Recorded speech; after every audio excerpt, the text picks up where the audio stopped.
തങ്ങളുടെ ഒരു സൃഷ്ടി അതിന് കിട്ടിയ ജനസ്വീകാര്യത മനസ്സിലാക്കി അതേ സാധനം ഒന്നുകൂടി പോളിഷ് ചെയ്ത് സ്കെയിലൊന്ന് കൂട്ടി തൊട്ടടുത്ത വർഷം തന്നെ ഇറക്കി ആദ്യത്തേതിനേക്കാൾ വലിയൊരു വിജയമാക്കിയ കഥയാണിത്. പറഞ്ഞു വരുന്നത് 93-ൽ ഇറങ്ങിയ ഏകലവ്യനെയും 94-ൽ ഇറങ്ങിയ കമ്മീഷണറെയും പറ്റിയാണ്. ആദ്യം ഇറങ്ങിയ ഏകലവ്യനേക്കാൾ എല്ലാം ഒരുപടി അപ്ഗ്രേഡ് ചെയ്തിട്ടാണ് അവർ കമ്മീഷണറിൽ കൊടുത്തിരിക്കുന്നത്. എങ്ങനെയെന്ന് നമുക്കൊന്ന് നോക്കാം.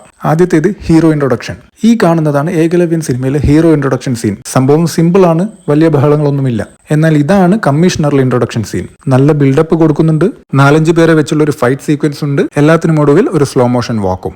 ഇനി അടുത്തത് ഇന്റർവെൽ ബ്ലോക്ക്. ഈ കാണുന്നതാണ് ഏകലവ്യൻ സിനിമയുടെ ഇന്റർവെൽ. നായകനും പ്രധാന വില്ലനും തമ്മിലുള്ള ഒരു ഫേസ് ഓഫ്. ഫ്രെയിമിലധികം ആളുകളുമില്ല, ഇവരടക്കം 4 പേർ മാത്രം, പിന്നെ സിമ്പിൾ ലൊക്കേഷനും.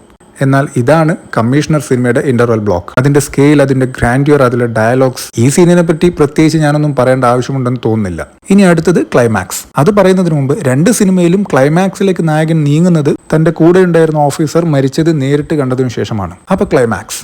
ഏകലവ്യൻ ക്ലൈമാക്സിൽ വില്ലിന്റെ വായിലേക്ക് എക്സ്പ്ലോസീവ് തിരികെ വെച്ച് ബാക്കി എല്ലാവരോടും മാറാൻ പറഞ്ഞ് നായകൻ നടന്നു നീങ്ങുന്നതാണ്. പുറകിൽ വില്ലൻ എക്സ്പ്ലോഡ് ചെയ്തതായി കാണിക്കുന്നു. അതായത് ഒരു ഡമ്മി മാത്രം എക്സ്പ്ലോഡ് ആവുന്നു. എന്നാൽ കമ്മീഷണറിന്റെ ക്ലൈമാക്സിൽ ഒരു വലിയ കെട്ടിടം തന്നെ മുഴുവനായും കത്തി നശിക്കുന്നതായി കാണിക്കുന്നു. ഇനി മറ്റു ചില കാര്യങ്ങൾ കൂടി നോക്കാം. ഡയലോഗ്സ്.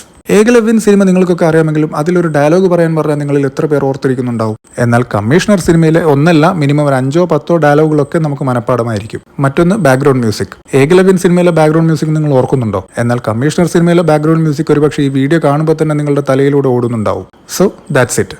എല്ലാ ഡിപ്പാർട്ട്മെന്റിലും തങ്ങൾ മുൻപ് ചെയ്തതിനേക്കാൾ ഒരുപടി മുകളിൽ ചെയ്ത് വിജയവും അതേപോലെ ഒരുപടി മുകളിൽ കരസ്ഥമാക്കിയ ഒരേ സൃഷ്ടാക്കളുടെ 2 കൃതികൾ. അതായിരുന്നു ഏകലവ്യനും കമ്മീഷണറും.